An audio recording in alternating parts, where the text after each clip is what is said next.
Much for being here. You know, 1 year ago today, Joe Biden took the oath of office as President of the United States. And we're here to tell you that after 1 year, and you take a look at that year, it has been a year of failure on item after item after item after item. Joe Biden came into office and he promised he was going to unite the country, and he said he was going to put COVID behind us. So what happened? The country's massively divided as a result of President Biden, and he's left behind all of the major issues that the American people care about. Of course, number one is inflation. So what happened? Well, on day number one, he killed the Keystone XL pipeline, attacked oil, gas, and coal, made us more dependent on foreign sources of energy, and as a result, people today are paying $1 more a gallon for gasoline than they were the day that Joe Biden became President of the United States. They then did a so-called COVID relief bill, $2 trillion added to spending, added to the debt, which brought about inflation. We said it was going to happen. They said it'd be transitory. They said for 8 months in a row it was going to be transitory. It's not been transitory. We are now at a 40-year high of inflation in the United States. People are paying more for gas, for goods, for groceries, and a result that they've had to change the way they shop, the way they eat, the way they drive. This has impacted people. And the other part of this so-called COVID relief bill, which was supposed to go for COVID relief, for testing and treatments and things like that, this administration was woefully unprepared when the Omicron variant arrived. It was a scavenger hunt for testing. Long lines, empty shelves. That's what the administration brought. One of the things that didn't come up in the press conference yesterday was crime in the cities. And we have murder rates skyrocketing across the country at the same time that the Democrats continue to call to defund the police. No one yesterday at the press conference asked the president about going to the southern border. But so many executive orders just opened the southern border to the point that 2 million illegal immigrants have come into this country since he's been president. And we're talking about criminals, drug dealers, gang members. They never addressed the issue that fentanyl is now the #1 killer in the United States of people between the ages of 18 and 45. That should have come up yesterday in another area which the president has failed. And then there is Afghanistan, for which the president did not apologize. On one day in August, we had the greatest loss of military lives in combat in the last decade. The president failed to protect our troops and failed to protect the Americans that were left behind after all of the troops left. And the president called an extraordinary success. Chairman of the Joint Chiefs of Staff called it a strategic failure. So today our friends don't trust us, our enemies don't fear us, and the president's only solution seems to be to pass another $5 trillion bill, his so-called Build Back Better, this reckless tax and spending bill, which I know is going to make inflation worse. And then, of course, he goes after ballots and states and tries to have Washington take over elections. And if you're not for him on those things, you're either a racist or a traitor, probably both. Look, we have a president who is weak, who's overwhelmed, who's ineffective. And I look at this, and to me, that ends up as Biden's year of failure. Well, and you don't have to believe us. Look at what the American people are saying. The polls have made it abundantly clear that they, too, the people think this president has failed. And many of you are saying that, reporting that, because if you look at the false expectations that they set and how they've measured up, you can't say that this is anything but a colossal failure in this first year of this administration. It has been a very tough year for the president. And honestly, I think a lot of that has to do with the fact that he's listening to people around him on his far left. As Senator Barrasso said, he came in here, he was going to be a uniter, and his policies, his rhetoric have been incredibly divisive. And what we're seeing as a result of that is further division in the country and further tumult, if you will, when it comes to the economy. The inflation is at a 40-year high. A lot of that has to do with supply chain issues that could have been solved if the president had been willing to take on some of his entrenched special interests.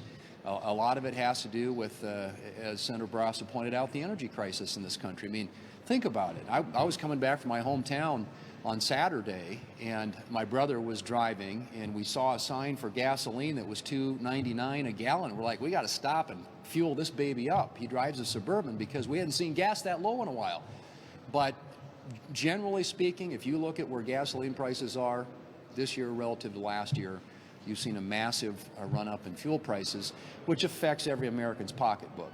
And when inflation is at 7%, think about that. That is a de facto pay cut. This is a Biden pay cut for every American family, because that's the impact that inflation has. And that inflation was created and fueled by this incredible spending spree that the Democrats have been on. The $2 trillion they spent earlier this year, the $5 trillion more that they want to spend, are all things that would do great harm to the economy, coupled with the tax increases that they want to add to that, and the $3 trillion in deficit spending. They would add $3 trillion in the debt if they get their way with this $5 trillion spending spree. The border is a wreck. We all know that. The Afghanistan withdrawal was truly a disaster, which did severely harm, I think, the confidence that our allies around the world have in us, and certainly didn't do anything but tempt our adversaries. And you can see the evidence of that with what's happening in Ukraine right now. So pretty much on every level, you can go right down the list. This administration has been a failure. And I believe the only way they can fix and cure that is to quit listening to the far left, to get away from the radical agenda that is driving their decision-making process, and come to the middle and decide to work in a bipartisan way, constructive way with Republicans on issues that really are of great importance to the American people, like jobs, like the economy, like inflation, like safe communities, like strong borders, and like a strong national security posture that keeps Americans safe, not only here at home, but our interests around the world. And so those are the things that I think that this president should be focused on. But obviously, if you look at the list and the evidence, it's pretty clear. It has been a very, very tough year for this administration, and one they're going to have to pivot to very quickly if they want to see any improvement, not only in his poll numbers, but in the progress and work that we ought to be getting done for the American people.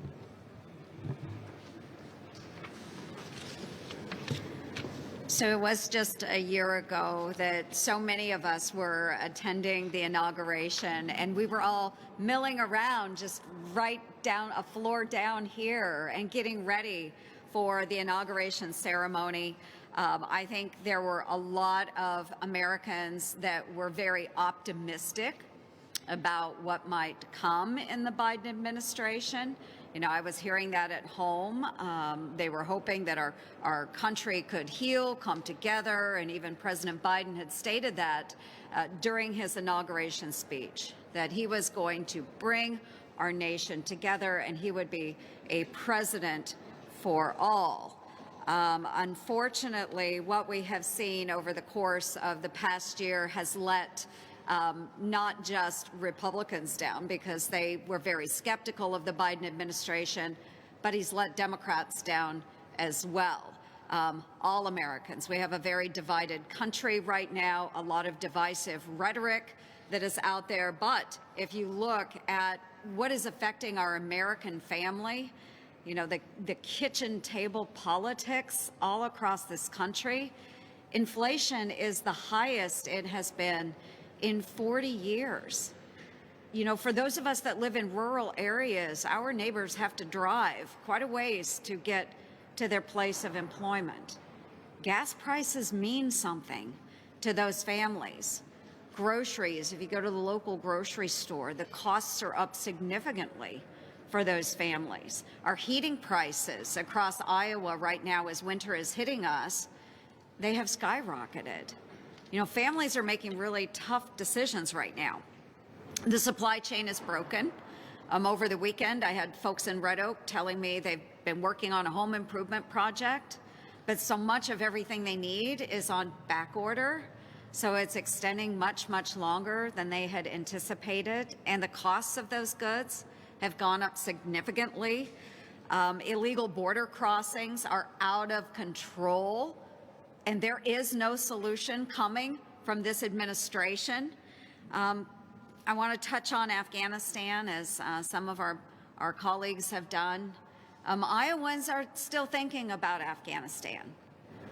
One of the young men that was killed in those final days grew up in my home community in Red Oak, Iowa. I personally know his family. They have not forgotten, and we should not forget either.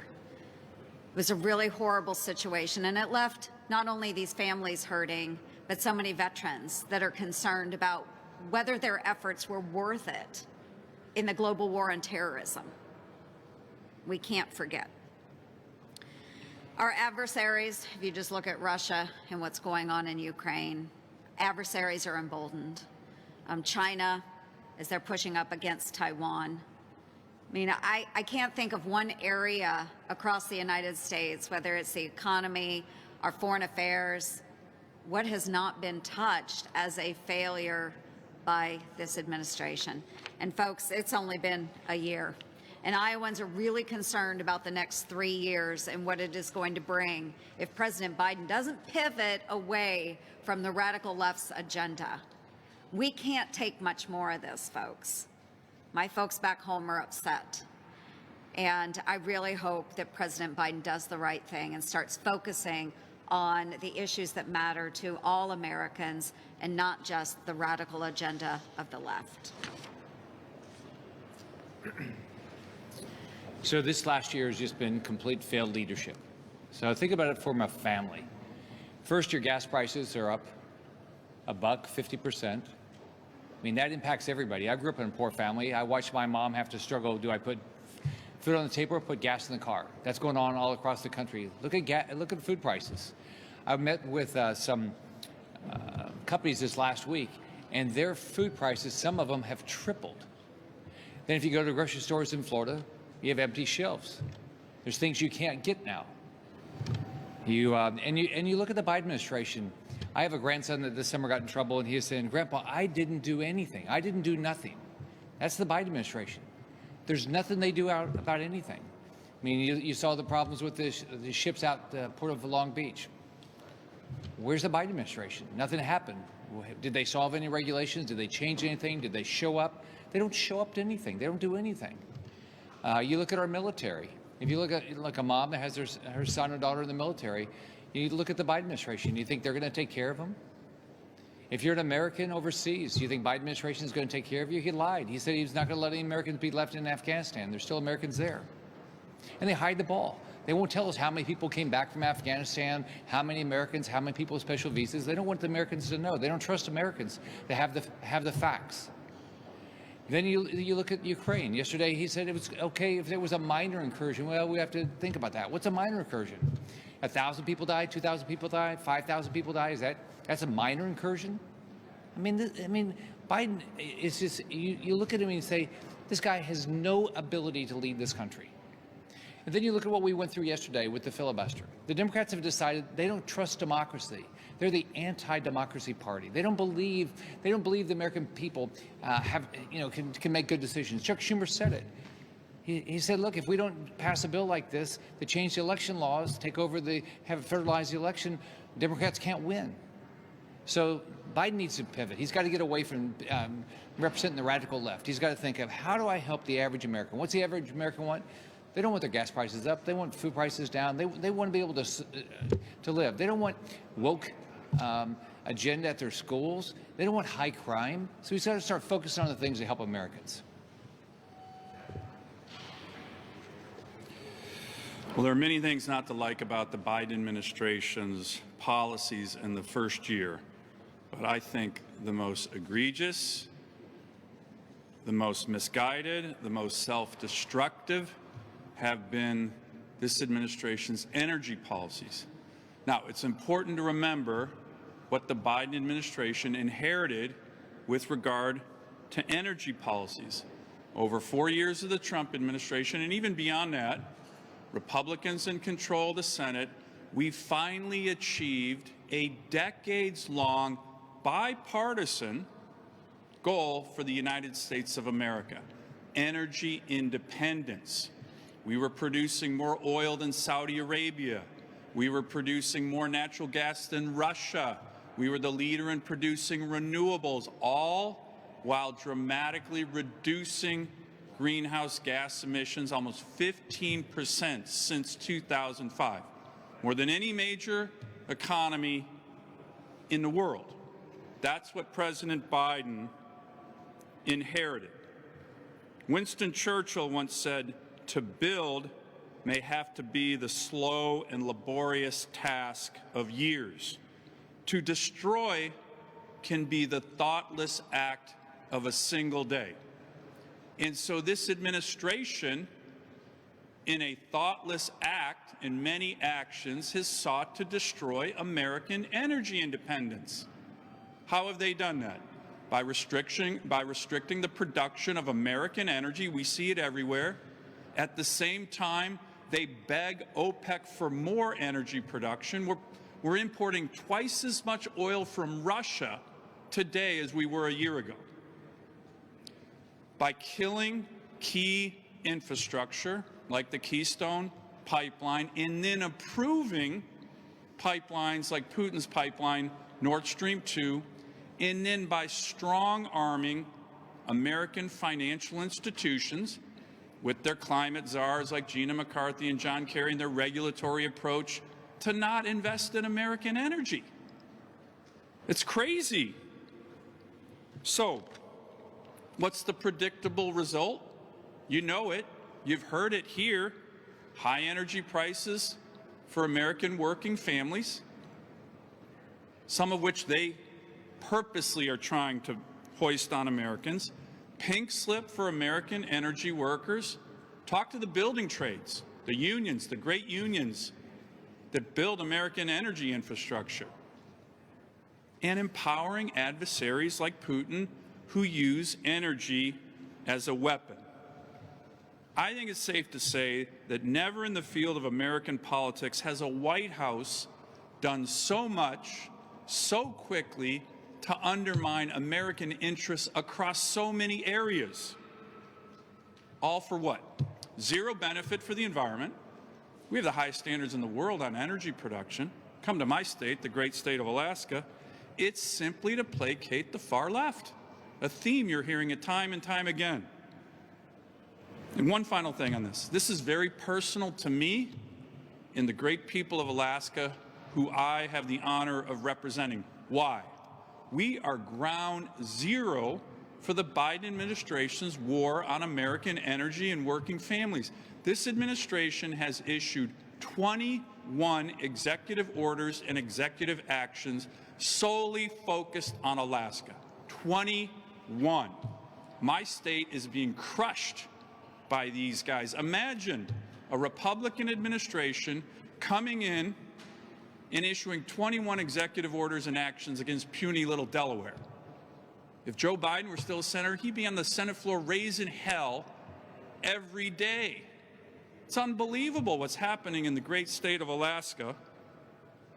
The Alaska delegation has requested a meeting with the President of the United States, calling for a ceasefire on the war on American energy and Alaskan working families, but he needs to stop it across the board for the benefit of our country.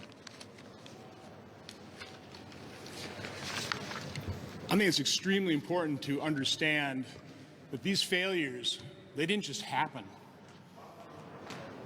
These failures are the direct result of Biden administration policies and Democrat governance. You know, inflation, a record for the last 40 years at 7%. COVID, with the vaccine, more deaths in 2021 than we had in 2020. The border, a record flow of illegal immigration.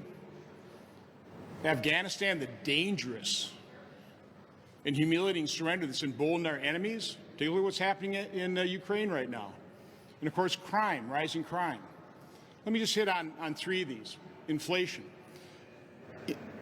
As much as President Biden, as a candidate, promised he would never increase taxes on the middle class, inflation is the Democrat tax on the middle class, wiping out their wage gains. And again, it didn't just happen. You know, $2 trillion of additional COVID relief, when we had $1 trillion unspent A lot of that money being spent to pay people not to work, exacerbating our supply shortage. So there you go. Way too many dollars chasing too few goods, and you got 7% inflation. The border. I couldn't believe yesterday in his press conference, President Biden said, it's just seasonal migration. Nothing has changed. No, he completely dismantled the successful policies of the previous administration. It's probably costing us more not to build the wall than to have completed it. He caused this flood of illegal immigration, and with it, the sex trafficking, the human trafficking, the drug trafficking, all the depredations that come along, the gangs, all those depredations come along with illegal flow. This was caused by President Biden's policies, Democrat governance. And I just have to quick talk about crime. A current vice president urged people to donate to a fund to bail out the Minneapolis rioters. Well, in Wisconsin, we saw the result of that no bail, low bail policy of Democrat governance, particularly in Milwaukee, where they let out the murderer that turned a Christmas parade in Waukesha, Wisconsin into a slaughter. 6 innocents killed, more than 60 people injured because somebody was let out on bail, $1,000 bail, after he just run over the mother of his child shortly before that. So these policies have real consequences, and the American people are noticing it. Now, Congress's job is oversight. We should be able to get information to deliver it to the American public. But this is what this administration is doing in terms of oversight. You request information, it takes months, if not years, to get it, and then this is what we get. Redacted documents that tell us nothing. So my final point is another comment that President Biden made. He said that he believes his administration was exceeding expectations. What alternate reality is he living in? All I can say is here on planet Earth, his administration, his policies have been a miserable failure. I guess the only expectations he's exceeded is I don't think anybody expected Democrat governance in the Biden administration policies to be this disastrous. Two very quick questions. You mentioned Afghanistan. We still have Americans over in Afghanistan. Do you think the Biden administration is doing enough to get those Americans back out of Afghanistan? We've all been critical of the Biden administration not doing enough to get them out there, giving us numbers, giving us names, who is there, what can we do to help. All of us have trying to work through the State Department to get them out. Remember, the president said he would leave no one behind. The troops wouldn't come out until all the civilians were out. That just did not happen. It was another one of President Biden misleading the country, which is why his role in Afghanistan, 62% of the Americans really do not approve of what he did there. Second question, just very quickly. Now that voting reform has gone away, we still have to fund the government. Do you think that the Democrats should be focusing on funding the government and keeping people, the government employed? Well, Senator Shelby is working from the Republican standpoint with Senator Leahy on making sure that we can get the government continued to stay open and funded. Yeah. Senator, Leader McConnell said yesterday that Republicans don't plan on putting forth an agenda ahead of the midterms. Instead, they're going to use the midterms as kind of like an indictment on Democratic running the House and the Senate and President Biden's leadership. Is there any risk in not providing an agenda going into the midterms? Two of you are running for re-election, or just decided that you're going to run for re-election. Is there any risk in not having an agenda when you're running? I don't know, you want to? I'd love to answer. The agenda is pretty simple. We know it works. It worked under the last administration. We stopped adding to the regulatory burden. This administration is putting the regulatory agencies into hyperdrive. And you make sure you maintain a reasonable and a competitive tax system. And you then respect the American public to do what they do a great job of. They innovate, they create, they dream, and they aspire with the freedom that our government should be protecting, but that is right now being frittered away. So again, I think the Republican agenda is quite clear. We don't have to specify everything, but we're for letting the American people live their lives with the less amount of government interference as possible, but lower regulation, a competitive tax system, and let Americans be Americans and make this country great. Well, I would just say very quickly, someone who's running, I speak for myself, not necessarily for the conference on this, but it is going to be a referendum on this administration's policies. I think that's what midterm elections typically are. But with respect to what I think we ought to be talking about, I think it's the things I mentioned. It's the economy. It's the high cost of everything right now, which has been exacerbated, complicated by a lot of wasteful spending. So stop the wasteful spending. I would make the 2017 tax cuts permanent to make sure that there's predictability, stability out there when it comes to people who are deciding about where to invest money and create jobs and better wages for people in this country. I would have an energy policy that doesn't obsess with electric vehicles and actually focuses on American energy independence instead of having to go hat in hand to the Saudis or the Middle East or someplace to get energy which we can produce in this country, and we know it until it would have been shut down by this administration. I would get trade promotion authority going up here and pass so that we can isolate China in the Asian Pacific when it comes to trading and develop some of our allies in the region. And I would do something in the area of big tech. I mean, we had several bipartisan bills that create greater accountability, greater transparency on some of those issues. And of course, that kind of harkens back to my days as chairman of the Senate Commerce Committee. But I think there are a whole range of things that Republicans can be proactive about. And yes, opposed to this administration and this Democrat majority's policies here, which have been disastrous, but also talk about those things that the Republicans would do that would help improve and provide a brighter and safer and more prosperous future for the American people. And a lot of that is focusing on all the things that have been mentioned today. I'll just add to that very quickly what John said, which is stopping what they're doing and then, yes, providing an alternative. And we've done that.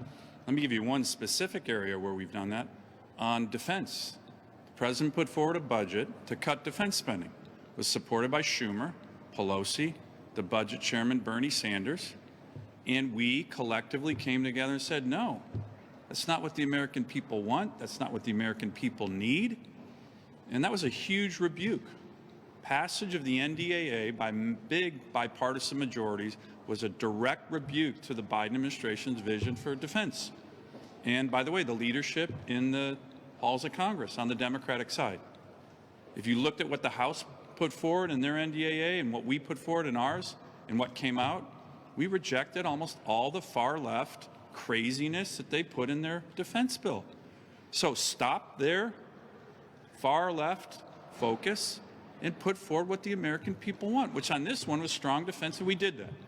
And then I would just say on energy, stop that madness, as I just mentioned, and a number of us have put forward a very detailed plan that builds on the positive aspects of American energy independence.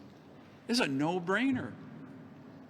That's been a bipartisan goal of American policy for decades, and they just have sought to destroy it with no real reason. So I think those are two areas. We're doing it already.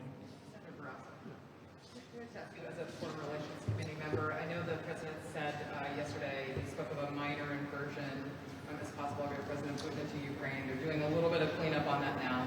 But just if it's possible to set that aside, what is in reality possible in terms of bipartisan response to this threat by Russia and Ukraine? Is the sanctions bill possible? Are you talking to Chairman Menendez? Yeah, Senator Risch and Senator Menendez are talking together. You know, you take a look at what Democrats voted for not that long ago, which were the sanctions against Nord Stream 2, stopping the Nord Stream 2 pipeline.